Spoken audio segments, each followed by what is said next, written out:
Well, in the interest of time, just because we have a lot of content to cover, I'm going to go ahead and get started as folks continue to shuffle in. My name is Allison Spoon. I use she, her pronouns, and I work at Washington Sea Grant in the College of the Environment. And I am chair of the DEI committee on the professional staff organization. And we are happy to collaborate today with Mary Collin Jenkins and you at UW IT to help us in our Lunch and Learn series. Mary is the instructional accessibility specialist today, and we're going to go through better understanding some ways that you can leave here today with some accessibility tips. We do ask that you feel free to drop some questions in the chat throughout. If there are larger questions, we'll try and get them covered towards the end. We'll keep a note of all of the questions and such. The slideshow in both PDF and Word format will be shared with you after this presentation. If you have any accessibility concerns or anything throughout, feel free to send me a private message as well. Or I see Tiana Cole, who is actually the president of the professional staff organization, is around. So feel free to also send her a private message if you're uncomfortable sharing in the larger chat if you have any concerns that as they arise. Looking forward to diving right on in. And thank you, Mary, for joining us today and looking forward to your presentation. Thank you. Thank you so much. Can you hear me okay? Sometimes this headset's a little wonky. Okay. I'm going to start off by putting my email in the chat because I forgot to give Allison that link. It's mcj6@uw.edu, and I'll share it again at the end. As Allison said, I'm an instruction accessibility specialist. I work in UW IT, but on a team called Accessible Technology Services. And so my team is a very small team made up of technical experts who can answer pretty much any question you could possibly have about accessibility. My role on the team is you. It's faculty and staff at the university, whatever campus you happen to be on, who are interested in learning more about accessibility. I'm doing faculty development and outreach and engagement, especially when it comes to learning new accessibility skills, learning why we want to make our content accessible, and kind of being at that grounds level to help people kind of build this awareness and skill building. And also for those of you who are very technically savvy or maybe already on your journey for accessibility, I can connect you with people that maybe know more than I do. Like if you're working in HTML or you're working on video content and you want a higher level deep dive into accessibility, I can connect you with those people as well, or documentation and resources. So I'm kind of that bridge between staff and faculty and IT, which sometimes IT can sound a little intimidating or feel like that's not a place for you. That's where I come in to try to make that easier connection. So I'm going to share my slides, hopefully smoothly. We'll see. So you should be seeing on your screen a purple slide entitled Starting an Accessibility Journey, Accessibility Tips for Everyday Tasks. So let me know if you don't see that.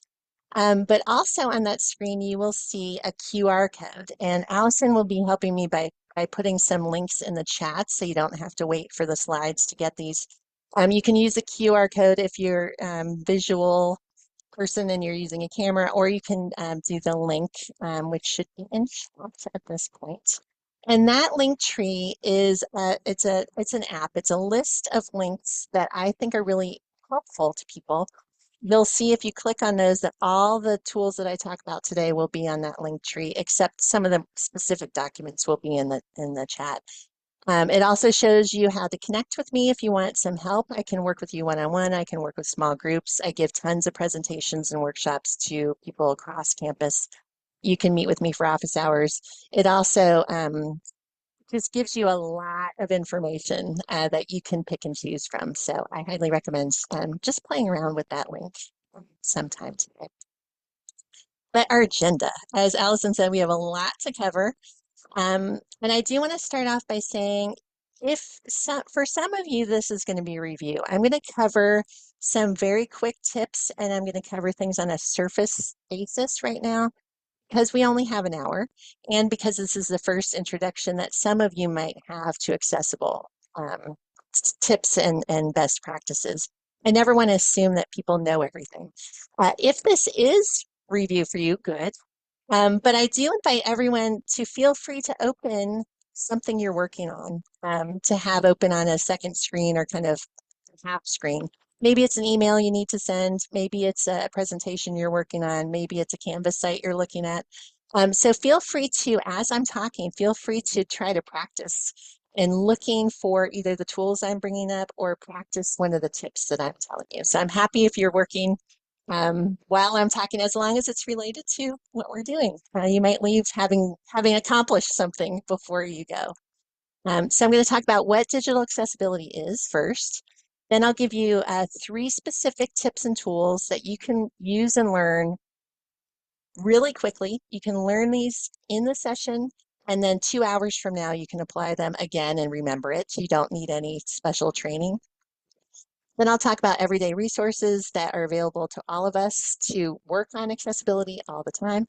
And then I'll just wrap up with my philosophy, which is accessibility is a journey, and we just keep learning and growing and evolving over time as we build our skills. Okay, so here we go. So I want to talk about what digital accessibility is, because I think all too often those of us who are immersed in it and know a lot about it and think about it all the time, we sometimes assume that people know what we're talking about. And so we start with vocabulary that people have to kind of figure out as they go.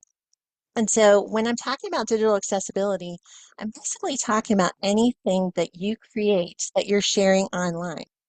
So we're all creating online content. We're all creating digital content every single day, from emails to social media posts to LinkedIn posts.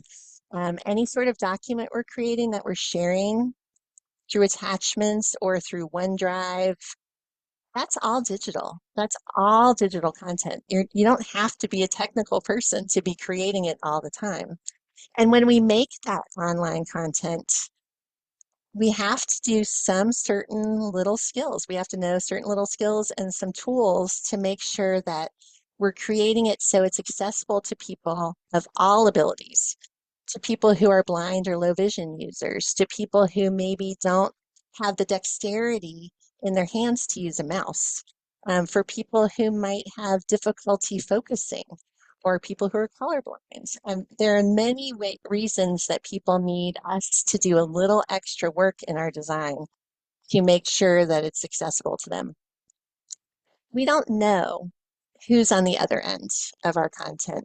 Even if we're just creating like internal digital content for our colleagues, we don't necessarily know who of our colleagues has a disability.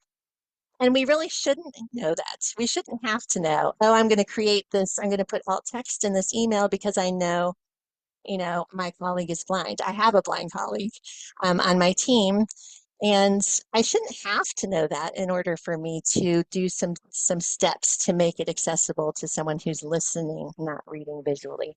Um, so people don't have to disclose to us what their disability is.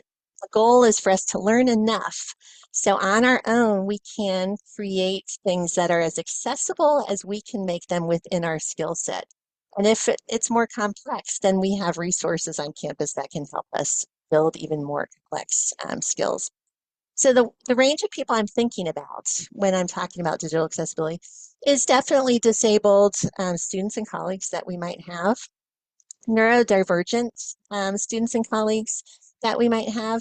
Neurodivergence or neurodiversity is true of all of us. We all think in our unique in our own ways. But if you have neurodivergent, like learning disabilities or other ways of accessing information, there are certain ways we can construct digital content that make it easier for a wide range of neurodivergent skills and abilities to be readers who are experiencing stress or technology or stress or anxiety, excuse me, may not be able to focus or may not be able to organize their thoughts very well. So we can design for that. We can design for people who are multitasking. Who of us isn't, but we can design things accessibly that makes it easier. English language learners who are using our content also benefit from accessible content. So I just wanted to show you this quick list of 5 categories of people who might benefit from our accessible documents. But really, if you think about it, accessible digital content is essential for some people, but it's helpful for all people. So that's kind of the model we want to have in mind when we're thinking about accessibility. And along those lines, if you go to any presentation from anyone on my team, from even the really technical ones, a lot of our team members will start our presentations with this image on my screen, which is of double-sided arrow. We call it the continuum of ability. And we all fall on this arrow somewhere. So on one side, we have the words not able on one side of the arrow. The other side of the double arrows has the word able on it. And every one of us falls on this continuum in some place. And we move along this continuum of ability, we shift. It could be during one day, we might shift up and down this arrow of ability when it comes to organizing our thoughts or being able to focus, maybe even being able to read something using our eyes if we're visual people. If you have a migraine, you may not be able to see that screen in the afternoon that you saw clearly at the beginning of the day. So we're moving back and forth on that. Sometimes in a week, we might shift. If we have a chronic illness that has flares every once in a while, we might be fine one week, and the next week, we might take advantage of all the accessible technology available to us. So that's why, again, it's really important to think of this as part of our work process for everyone's benefit, in addition to, and specifically, people with disabilities who definitely use assistive technology. So I like to show this slide because I really think once you start thinking of accessibility as something we all use in different ways according to where we are, it really helps open up the idea that it's something that benefits everyone who's using what we're creating. Okay, so let's get into some of the things we can do really quickly that will benefit all people. It will be helpful for all, essential for some in our audience. So today I'm going to talk about 3 specific skills, and those are structured headings, alternative text, and you might have heard of that. People say alt text, that's the abbreviation for alternative text, and then meaningful link text. I'm choosing those 3 skills because all of us, one time or another, are going to do something that requires these 3 skills, no matter what authoring platform we're using. Then I'll talk about everyday resources that we all have access to, accessibility checkers, accessible email, and then UW branded tools and templates. And some of you might think, well, accessibility checkers, that's totally obvious. It is for some people. For a lot of people, they've never thought about the accessibility checker or don't know where it is in Common Tools. And so I want to make sure that you're aware of those things. All right. So the first accessibility tip, and Allison, I do have a link for this one. So this is to use structured headings. And I will confess, for many years, I never did this properly. It didn't even occur to me that I was creating headings in a way that was inaccessible to some people. So I'll talk about screen readers a lot during this presentation. And screen readers, for those of you who aren't familiar, it's technology that people who are blind or low vision often have very sophisticated tools, screen reader tools. They read the content aloud to someone who does not see it. So a blind user will use a screen reader to hear everything that's on a web page or everything that's on a document.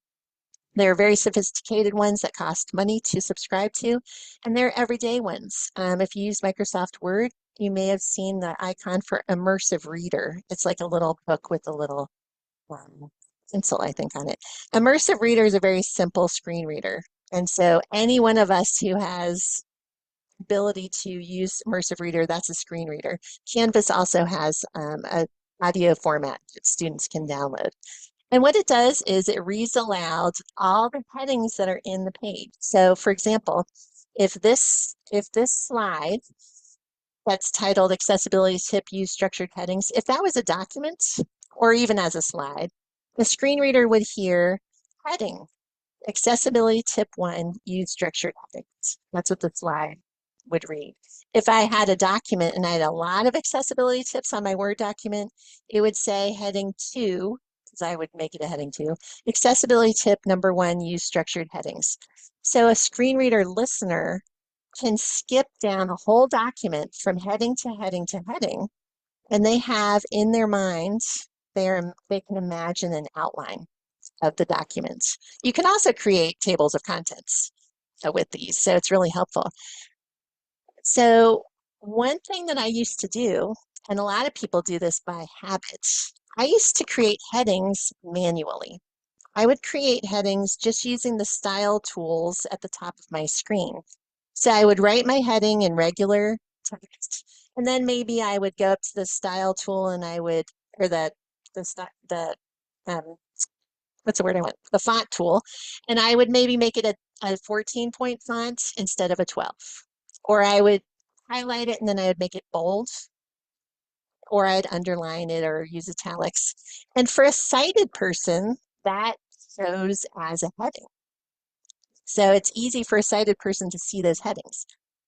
If someone is listening to a screen reader and I've made headings that way, they're not going to know their headings. They're going to think they're going to be read as regular sentences, even if it's bold, even if it's a larger font.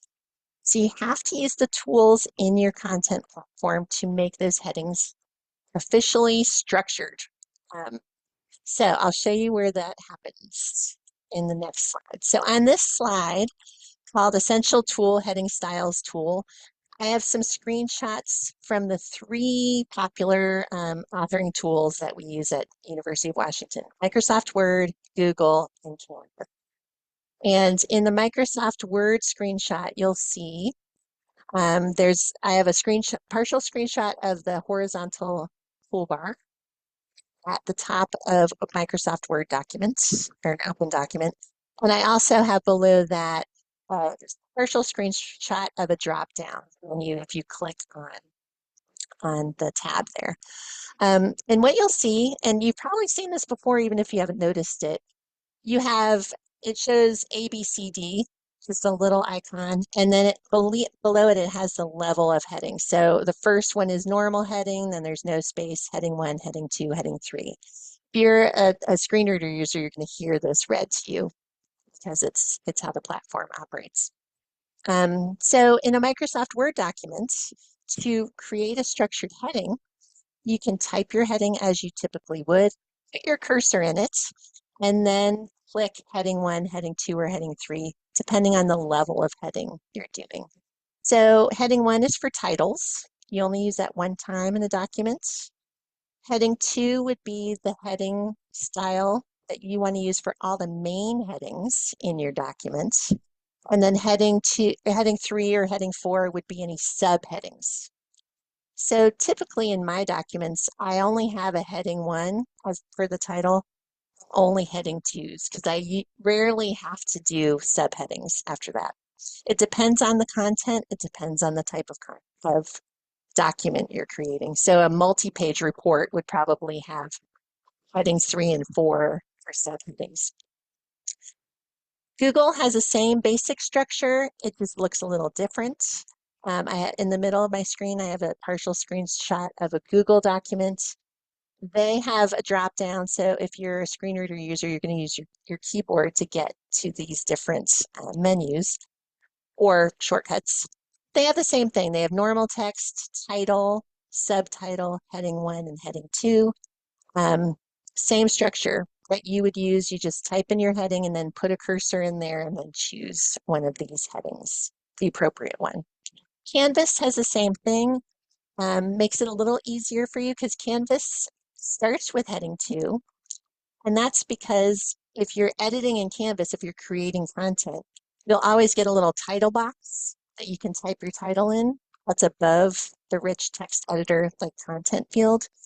And that box is automatically a heading one because it's the title. So Canvas starts with heading two, which just makes it a little easier for everyone. And so you just choose your appropriate heading from that toolbar. I never have used a pre-formatted heading in Canvas, so I don't really know what it does. So if anybody does use that, you can put in the chat what it does. I've never bothered to try it.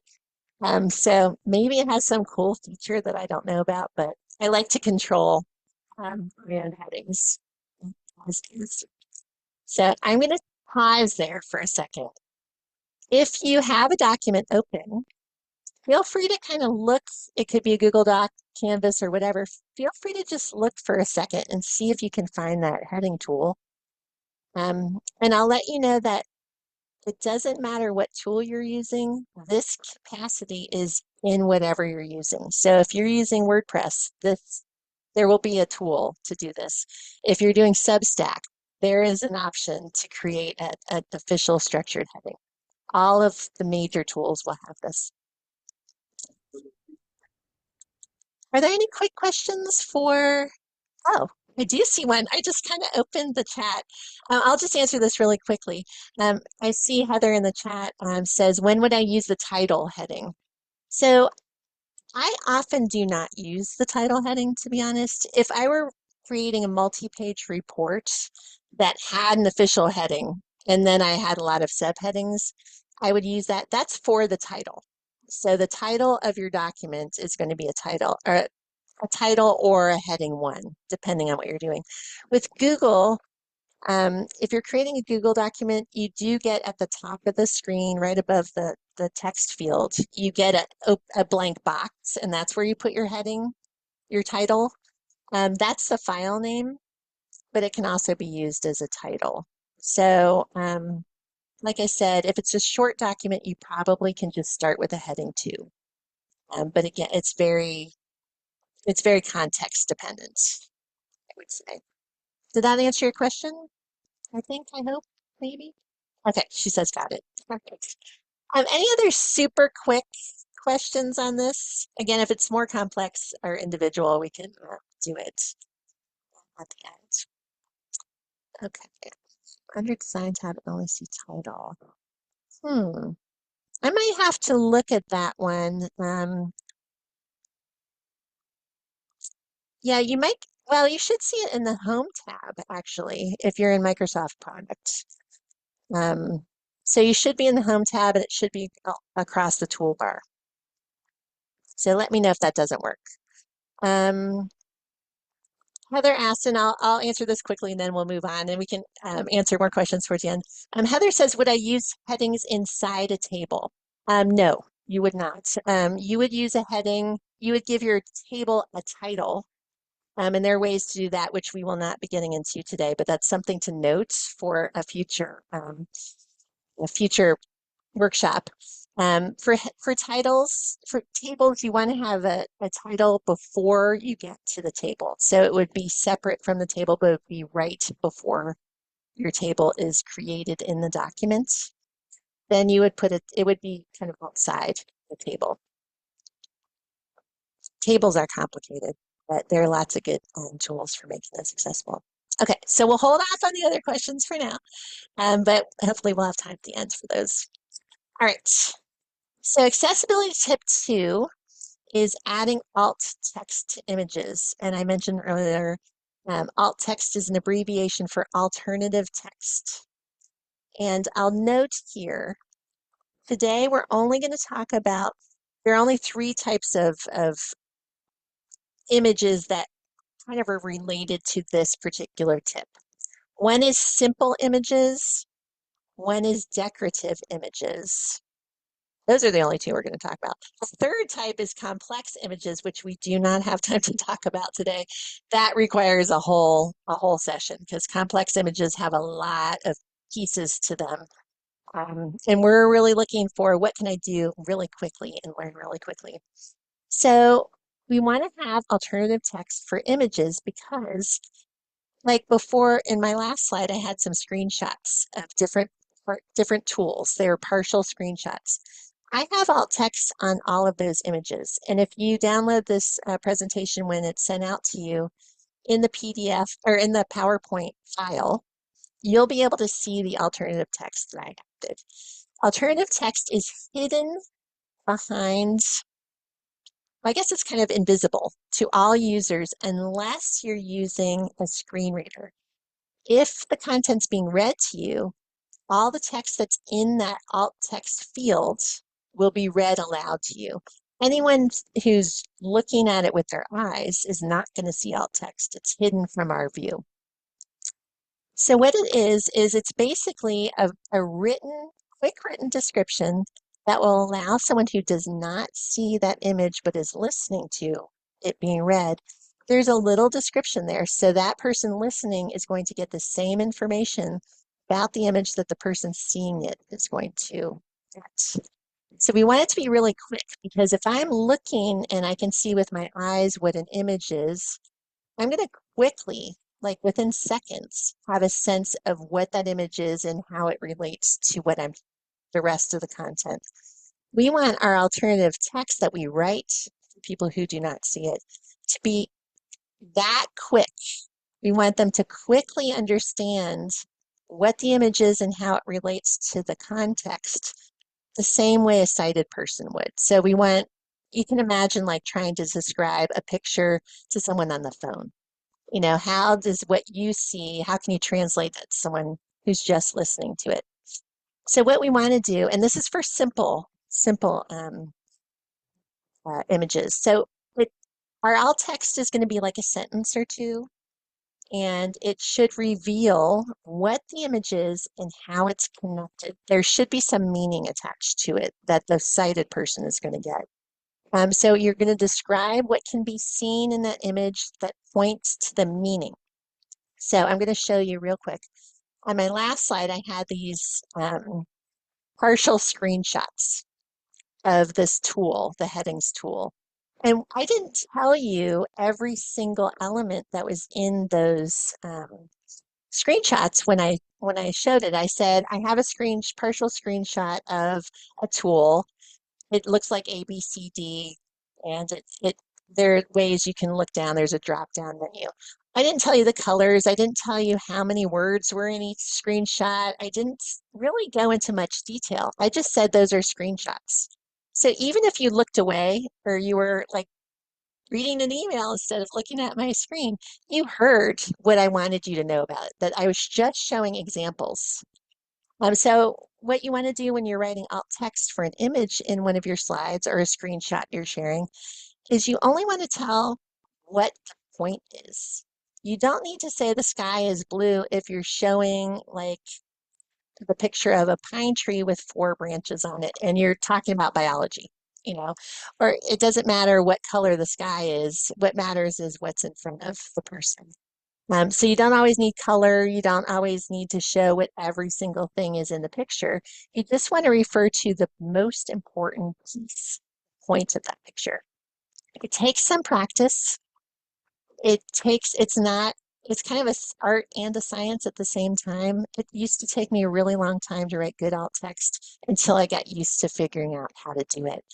Always think about what is your point of showing that image and how can you make sure the person who's listening understands the point you're trying to make with that image. And I'll show you in just a minute, the screenshots, but I'm going to ask Allison to put in the chat. If you're trying to figure out how to do alt text, there is a really good tool created from the Arizona State University. So Tiana put in we have a really good web page, ATS web page on link text, which will be the next thing we talk about. But Arizona State University has a really good tool that you can put in and get some generated alt text based on your picture that you're adding and any details you add in. And so that will be listed in the tools, but you want to be careful about auto-generated text. I saw someone mentioned in the chat something about AI. There is AI generated alt text available. Be careful. It's really bad. AI may get there in the future. The Arizona State University tool that I'm going to share the link to, that's better because it's really sophisticated. But right now in Word and in Canvas, the alternative text is pretty bad. But it can get you started. It can help you like figure out maybe what you don't want to say, but don't accept auto-generated alt text without editing it yourself because AI generated text just gathers information from the internet on what it might be. It can't know what nuanced context you have in mind. It can't know why you're sharing that. So for example, I had a friend who posted a picture of like an aerial photo of the city of Cleveland to Facebook because he was showing his hometown. And I have an alt text generator on my Facebook, and it said it was showing a blimp. It was showing the stadium, football stadium from above, but auto-generated alt text marked it as a blimp instead. So you want to be really careful about that. Think about what you want to say, and then add that in there. So I'm going to show you the tools. What we might be gathering some questions in the chat. Um, like with the headings, all authoring tools have an alt text field. Okay, so you can, all of them will give you an option for adding alt text. Some are easier to use than others. If you're a mouse user, you can right click on the image that you just added, and usually that will open up an alt text field for you. If you're not a mouse user, you can tab to the accessibility checker and it'll also open that, or you might know some of the shortcuts. But again, I have Microsoft Word, Google, and Canvas sample screenshots on my slide. In Microsoft Word, depending on which version you have, you can, but all versions will have this. You can go to the toolbar and click on the universal symbol for accessibility, which is a human figure, kind of arms and legs out. And it has a check accessibility checker. You can click on that. Drop down menu will open up and you can select alt text. And it'll open a little empty box for you right by your image, and you can write in a brief text or brief description. In Google, they don't have an accessibility checker, which I'll talk about in just a minute. So you can right click on your image or you can tab down and click on it. And it will open a drop down menu and you can select alt text. It'll open a little empty box and you can add in your description. I love Canvas because if you add an image into Canvas, it will prompt you right then and there to add alt text, which is lovely because it doesn't allow you to get away with not doing it. And they give you a little box to describe the image.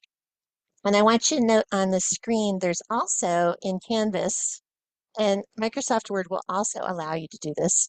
You can you can put a check mark by the words decorative image. And I love this because if you check decorative image there, what happens is the screen reader will ignore that image and not read it out loud to the listener. And some people might say, well, why would I want to do that? Shouldn't the blind person or the low vision person or the person listening have access to description?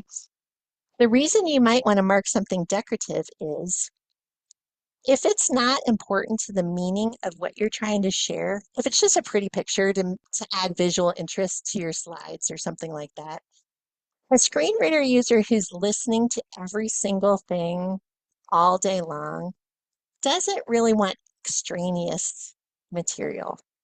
So for example, on my Canvas site, I used to always put the little dashboard tiles. I always used to put like a pretty picture on mine, like a spring flower for spring quarter or snow for winter quarter or whatever. A student using a screen reader doesn't really care if I have a picture of a crocus on my dashboard because it's spring quarter. That's extra information that they would rather use their cognitive energy for things that have more meaning to them. So it really allows that screen reader user to not have to hear every single solitary thing that maybe doesn't really enhance their experience. So that's why you might mark something as decorative instead of sharing. I'm going to pause really quickly. Allison, is there anything super quick I could answer about alt text? Because that could be a whole day's worth of Yeah, there's a conversation. couple. So Jamie from the chat, when would you use the long text description versus the alt text description? That is a great question. So that when I said I'm not talking about complex images today because that's a whole other thing. That's when I would have a long description. So alt text you can only put a few sentences in there.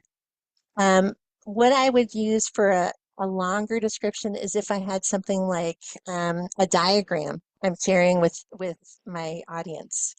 If it was a diagram of, say, enrollments. Now let's do something else. Let's say it was, the changes in student requests for mental health services at Hall Health for throughout an academic year. If that's something that's changing over 3 quarters and there's some real numbers that we need to think about and there's some messaging around what we're learning, I would write a longer descriptive text for that image. And let's say I had it on a slide deck in a class. What I would do is probably have a simpler version of that slide for my students. And I would probably give them the slide deck with my presenter notes and have a longer description than the presenter notes because the students would be able to adjust that. So anything that's really complex, anything that has multiple points that you're trying to express with that complex image, an infographic, for example, or data visualization, maybe a complex table, that's when I would write a long descriptive text to add that context. I hope that answers that question. And I think we have a couple questions in the chat, but one that I see being really quick to answer is, will a screen reader skip over an image if there is no alt text? What it will say image blank, blank, blank. So it'll read that there is an image there, and then that person will be wondering what they're not seeing. So it will identify that there is an image, and that's where a problem happens because that screen reader user is thinking, okay, what is the image? What am I missing? Because I don't know what that image is. Is that a mistake? Is it something on my side? So it will identify an image, but it won't. Well, I guess I should change that answer. If the if there is auto-generated alt text, like AI generated alt text, it might read that. I need to double check on that. I don't know if you have to accept that or save it as is. You might have to check off, I accept this alt text. So it might read that. It might be incorrect though, and they wouldn't necessarily know that they were getting wrong information. And everybody who could see it was getting right information. So I won't say no. No. Yeah, be careful with that alt text. Mm. And I'm going to double check on that though. So I don't know 100%. All right. So should I move on, Allison, and we'll kind of hold the other? Yeah, I I know think we're, on, and I promise we'll get to these questions. I think there's some really great questions in the chat, and hopefully this will be a series and we can kind of work with you to come back to them. But yeah, I yeah. think. Okay, because I know we don't have a ton of time. So, accessibility tip number 3, use meaningful link text. And I think my examples on this slide are going to pretty much cover this topic. So we put a lot of links in emails, in PowerPoint presentations, in documents and Canvas pages. And this is a really easy habit to get into. So often we are adding URLs as our link text. What we want to do instead is write meaningful link text instead. So we want to replace that URL in the live link with words and phrases that indicate to the listener or to anyone seeing it what it is that the link is taking us to. So on my example, I have, instead of this, do this. So my first example is, instead of this, here's a quote. For more, if you're listening, for more information on accessible PowerPoint presentations, click on, and then I have this really long URL, https:// et cetera, et cetera. Instead of doing that, what you want to do is the second example. Learn best practices for accessible PowerPoint presentations from Accessible Technology Services. So The words accessible PowerPoint presentations are blue and underlined. That's my live link. So I got rid of the URL. It's the same page, but instead of that long URL, I've added this descriptive link text. And there's a couple reasons you want to do this. First of all, if you don't, the screen reader user who's listening to the text will hear every single letter and number and symbol in that entire URL. So imagine a student looking at a list of articles they have to read for the week. Everyone will be https://www.washington.edu/, all of it. That's what they'll hear every single time. Also, screen reader users are able to, through their technology, create a list of links on every page. So they can just pull the links into a long list that they can access and skip through. What they'll see if you just have URLs is just a long list of URLs that they can't navigate easily through to see what link goes to what text. So they're going to have to still click on it to see where it goes. If you have descriptive text, which is basically a phrase instead of that URL, anyone can tell immediately what they're going to learn from going to that link. A screen reader user who's creating a list can see what the topics are.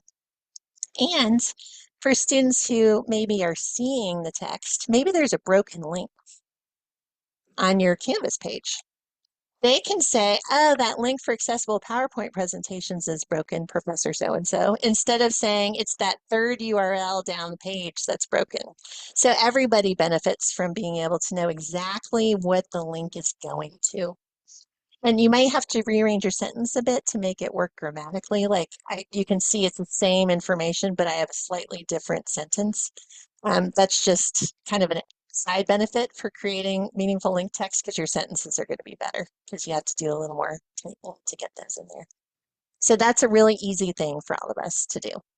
And I'll just show you, or most platforms, Microsoft Word, Canvas, Google, if you click an insert link button, it looks like a little chain link. Most of them allow you a field that you can write descriptive text instead of the URL. So that's one of the easiest tips.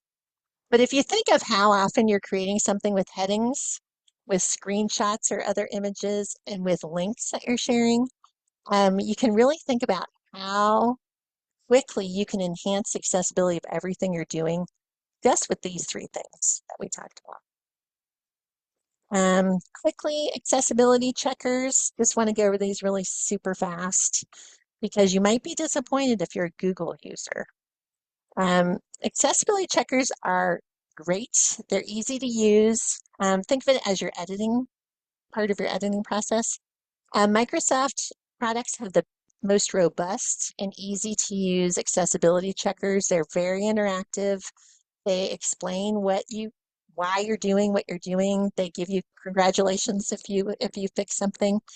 They're rolling out a new accessibility checker, accessibility assistant, depending on what version you have. So I have two example screenshots for Microsoft products. One is how to go to the traditional toolbar and find the accessibility checker. Again, you click on the review tab and you'll see the little universal icon of the human figure and it says check accessibility. And you can click on that and run accessibility checker and it'll help you understand what is inaccessible and what you can fix and how to do it. They are rolling out a new accessibility assistant. I think it's definitely on Windows machines. I think Apple, they're still rolling it out for Apple products. Our team tested this. It's really good. It doesn't look as complex as the original classic version, but it's just as helpful. It looks almost too simple to be as good as a complex one, but it actually does work really well. If you don't see it yet on Apple products, it will be coming. So I have a partial screenshot of the assistant. Google products, I'm sorry to say, do not have built-in accessibility checkers, which I think is a huge shame considering how much money Google has to develop their products. But they do not have a built-in checker. If you're a Google user, and many people are, there is an accessibility plugin. It's called Grackle, Grackle. You can get this plugin through Google Workspace.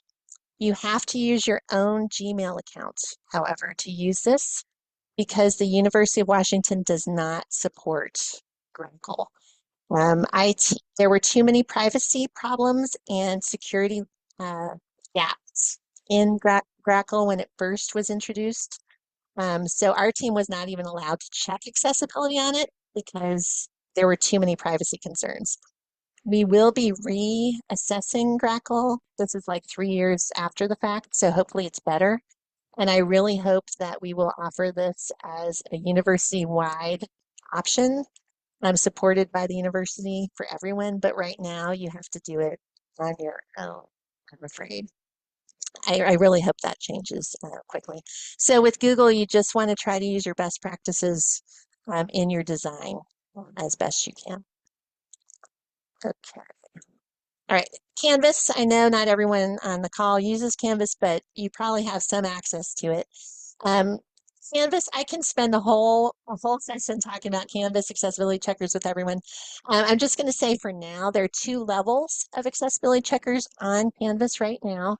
There's accessibility Canvas checker for individual pages, and then there's the Ally Course Accessibility Report that covers your entire Canvas course. So that sometimes is a little intimidating for people to look at. I'm happy to do a one-on-one or a small group meeting just to help you kind of walk through that sometime. But for everyone's purposes, the accessibility checker on the pages is great. I have 3 screenshots on my screen right now. The first one shows it's a capture of an icon at the bottom of the rich text editor. That's the little text box where you're typing stuff in on Canvas. At the very bottom of each of those pages, you'll see the little universal icon of a human in a circle, and that's the accessibility checker for that Canvas page. You can click on that and that will open up the the checker and it'll flag any errors you have or any inaccessible content. It'll help explain how to fix it. Okay. That's on every single page in Canvas. If you're looking for the course accessibility report, it's in the navigation bar on the side of your Canvas page.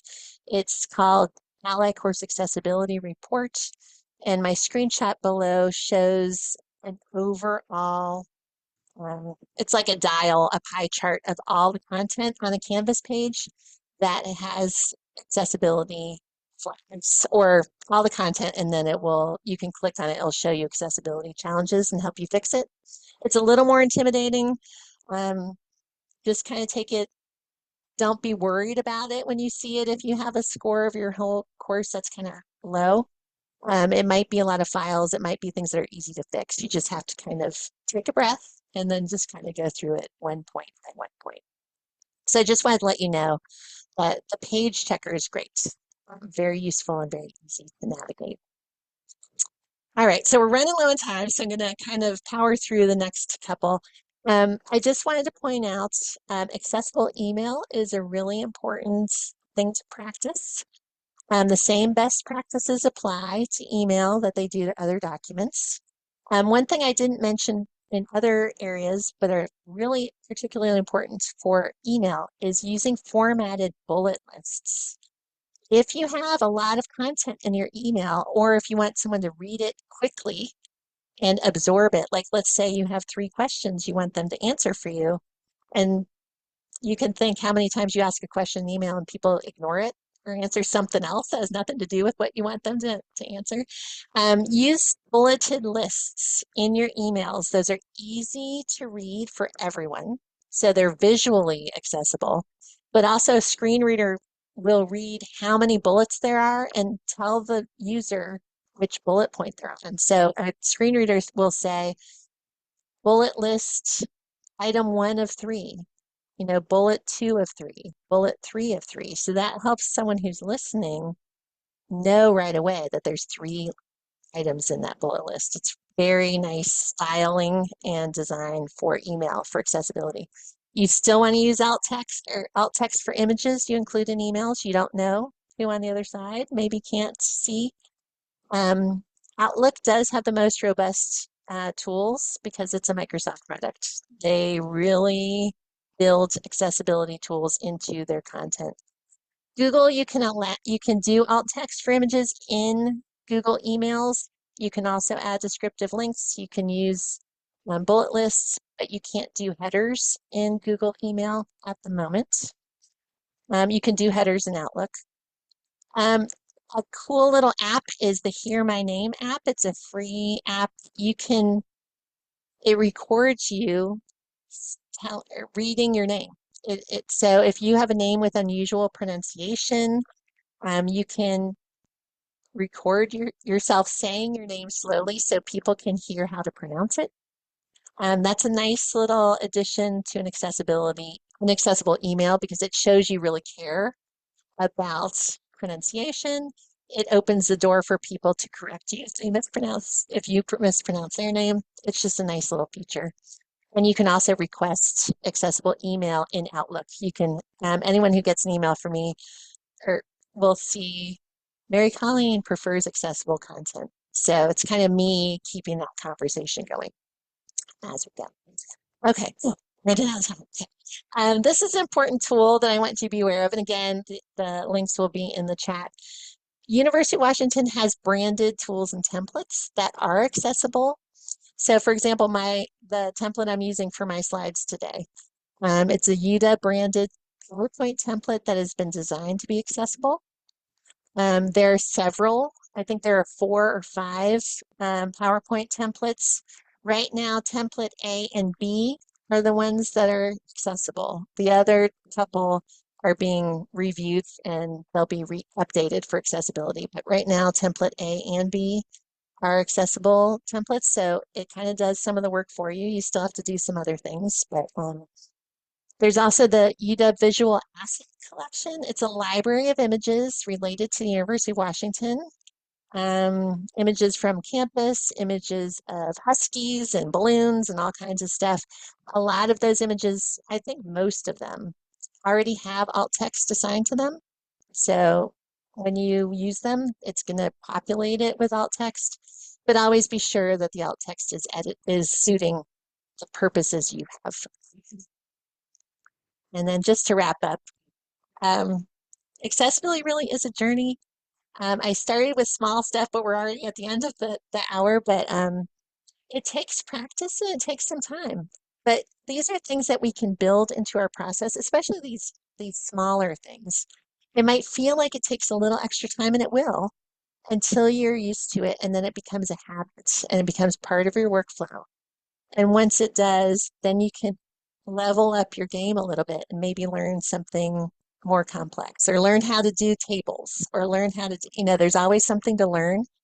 But small change is really valuable change.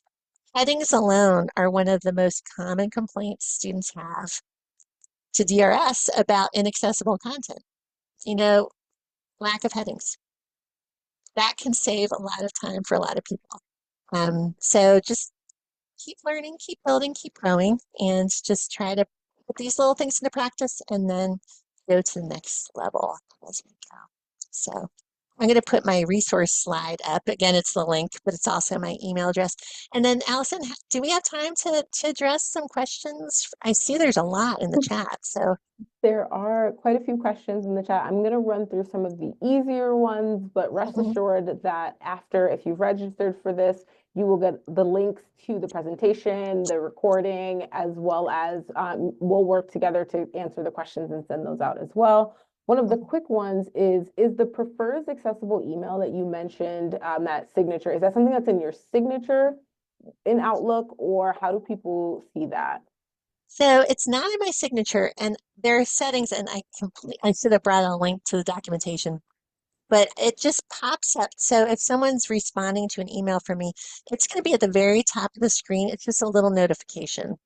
that's going to show up. So they'll say Mary Colleen prefers accessible content. It's not going to kick your email out if you forgot to put alt text on a screenshot or anything like that. But it just sets a little reminder, a little expectation that I prefer. And if you have someone like that, like again, I have a blind colleague. People who just speak to him may never know he's blind.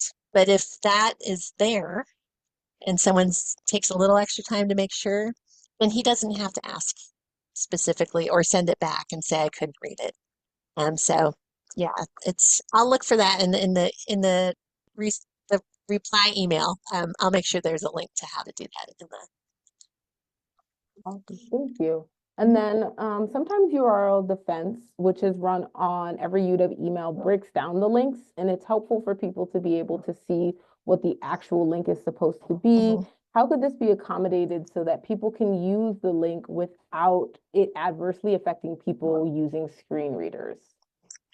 I think in that case, I would kind of fall into the universal design for learning philosophy, which would be have a descriptive link and maybe at the end or past that, put in parentheses the URL if you want to. So I'll sometimes do that with email.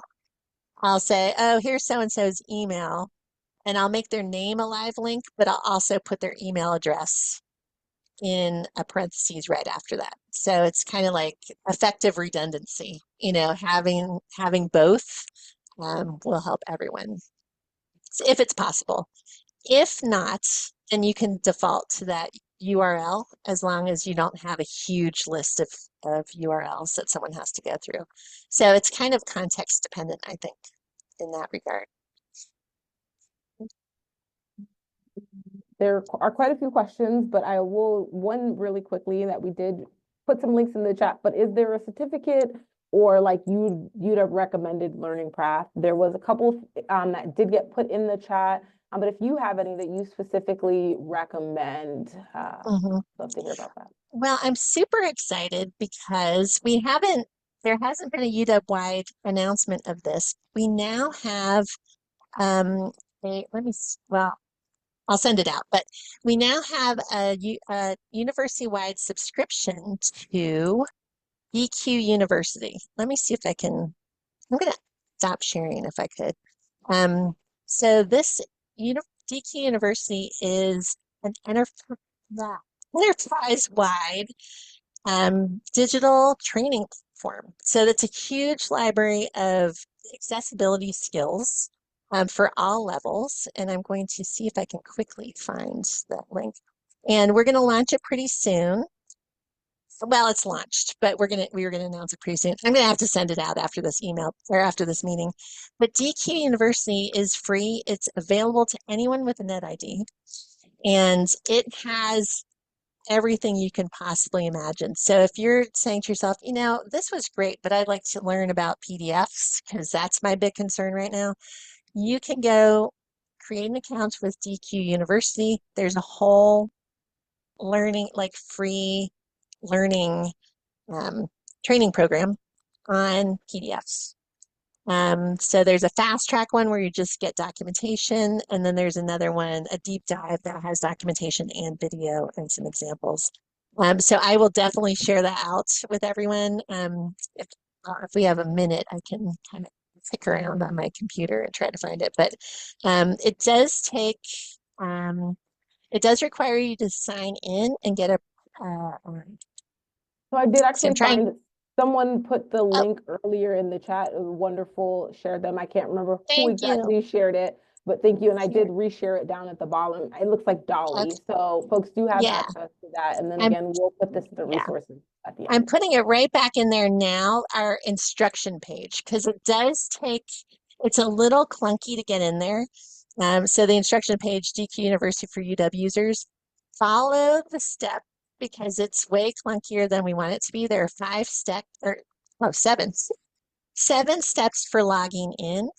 And you have to follow those because otherwise you might get a little confused. But once you've gone through the steps on that page that's in the chat, you will have access to that whole library.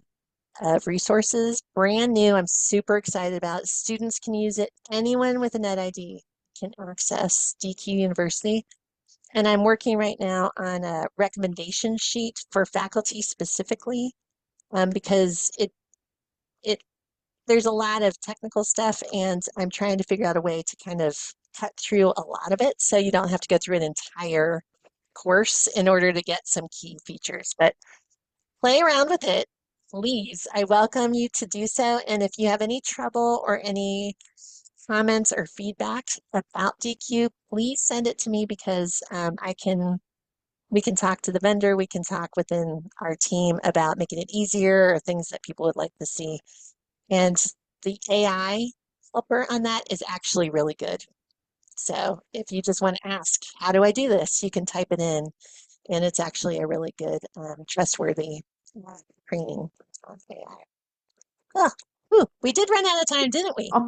Awesome. Well, thank you so much. And for folks that are still interested, again, we hope to continue these partnerships as well as what, like expanding out. Feel free to, Tiana, I know has dropped like her email the PSO board, any of us, if you like want us to focus on specific areas. We hope to be in contact. And again, please reach out and let us know your thoughts on it. You'll get an email as well with a survey to fill out. Those are super helpful for us just in terms of like knowing what worked, what didn't work. So please take a moment to do that. And thank you all for joining us today. Appreciate it. And thank you Yeah, again, thank Mary you. Colleen, for You're like taking the welcome. time out in this presentation. Appreciate it.